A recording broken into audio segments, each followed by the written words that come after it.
Do not copy my videos or the information provided in the videos, otherwise you will receive a copyright strike.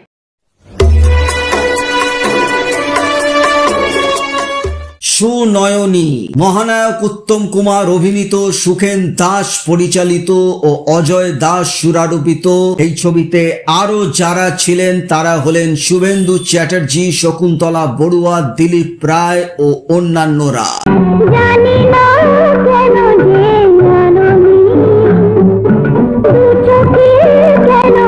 এটি একটি অনুরোধের video. এই ভিডিওটি আনার জন্য বারবার অনুরোধ করেছিলেন সুভাষ পাল, তো তার অনুরোধের ভিডিওটি এবং তার সঙ্গে অবশ্যই অসংখ্য মহানায়ক উত্তম কুমারের ভক্তদের জন্য ভিডিওটি।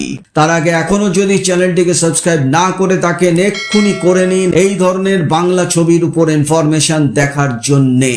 আমার ঘরে বসে বসে আর কতদিন খাবি? তেসরা আগস্ট 1979 সালে রাধা পূর্ণ প্রাচী সহ মোট 16টি হলে মুক্তি পেয়েছিল সুনয়নী। হাউসফুল না হলেও বেশ ভালো রেসপন্স দিয়ে ছবিটি শুরু হয়েছিল।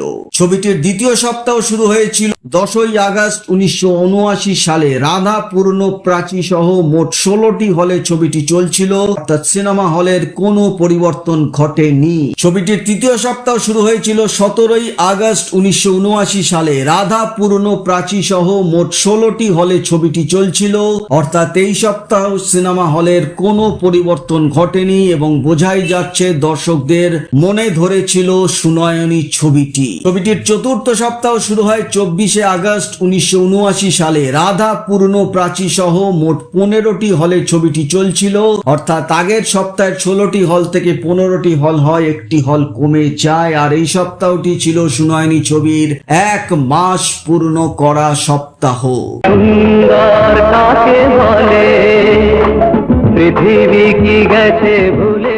পঞ্চম সপ্তাহ শুরু হয়েছিল 31শে আগস্ট 1979 সালে। রাধা পূর্ণ প্রাচী সহ মোট 8টি হলে ছবিটি চলছিল, অর্থাৎ আগের সপ্তাহে 15টি থেকে 8টি হল হয়, 7টি হল কমে যায়। ষষ্ঠ সপ্তাহ শুরু হয়েছিল 7ই সেপ্টেম্বর 1979 সালে। রাধা পূর্ণ প্রাচী সহ মোট 7টি হলে ছবিটি চলছিল। ছবিটির সপ্তম সপ্তাহ শুরু হয়েছিল 14ই সেপ্টেম্বর 1979 সালে। রাধা পূর্ণ প্রাচী সহ মোট 7টি হলে ছবিটি চলছিল, অর্থাৎ সিনেমা হলের কোনো পরিবর্তন ঘটেনি। অষ্টম সপ্তাহ শুরু হয় 21শে সেপ্টেম্বর 1979 সালে। রাধা পূর্ণ প্রাচী সহ মোট 5টি হলে ছবিটি চলছিল, অর্থাৎ আগের সপ্তাহের 7টি থেকে 5টি হল হয়, 2টি হল কমে যায়। নবম সপ্তাহ শুরু হয়েছিল 28শে সেপ্টেম্বর 1979 সালে। রাধা ও প্রাচী সহ মোট 13টি হলে ছবিটি চলছিল, অর্থাৎ পূর্ণ থেকে ছবিটি উঠে যায়। আগের সপ্তাহের 5টি থেকে 13টি হল হয়,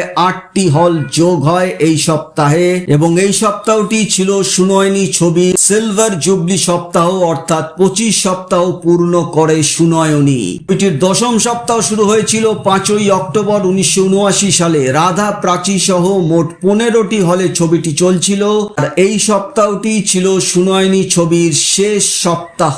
ফলে দেখা যাচ্ছে সুনয়নী ছবিটি এককভাবে 10 সপ্তাহ ধরে চলেছিল ও সম্মিলিতভাবে 28 সপ্তাহ ধরে চলেছিল।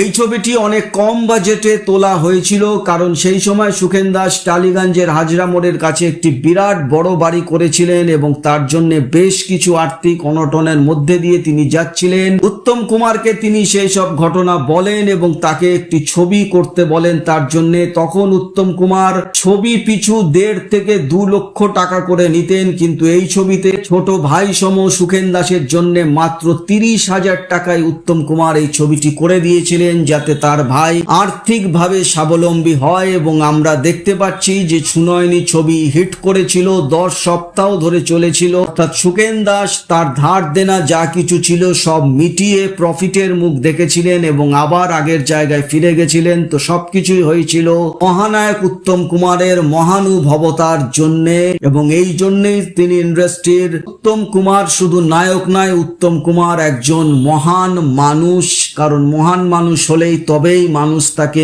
মহানায়ক বলে থাকে। ছবিটি এরপর 3বারের বেশি পুনর্মুক্তি পেয়েছিল এবং 3বারের পুনর্মুক্তিতে মোটামুটি ব্যবসা করেছিল। দেখলেন একটি অন্ধ অসহায় মেয়ে দুবেলা দুমুঠো খাওয়ার জন্য কি অক্লান্ত পরিশ্রম করছে। তুমি তাকেই তৃপ্ত করতে পারছো না, আর আমারই। এই ছিল সুনয়নীর উপর একটি ভিডিও। আশা করি ভিডিওটা ভালো লেগেছে। ভালো লাগলে একটা লাইক করে দিয়ে যাবেন। চ্যানেলটিকে সাবস্ক্রাইব করতে ভুলবেন না, যারা এখনো করেননি এক্ষুনি করে নিন এই ধরনের বাংলা সিনেমার উপর ইনফরমেশন দেখার জন্য। তো দেখা হচ্ছে পরের ভিডিওতে, নতুন কোনো ভিডিও নিয়ে আবার আপনাদের সামনে আসবো। ততক্ষণে আপনারা সবাই ভালো থাকুন, সুস্থ থাকুন। নমস্কার।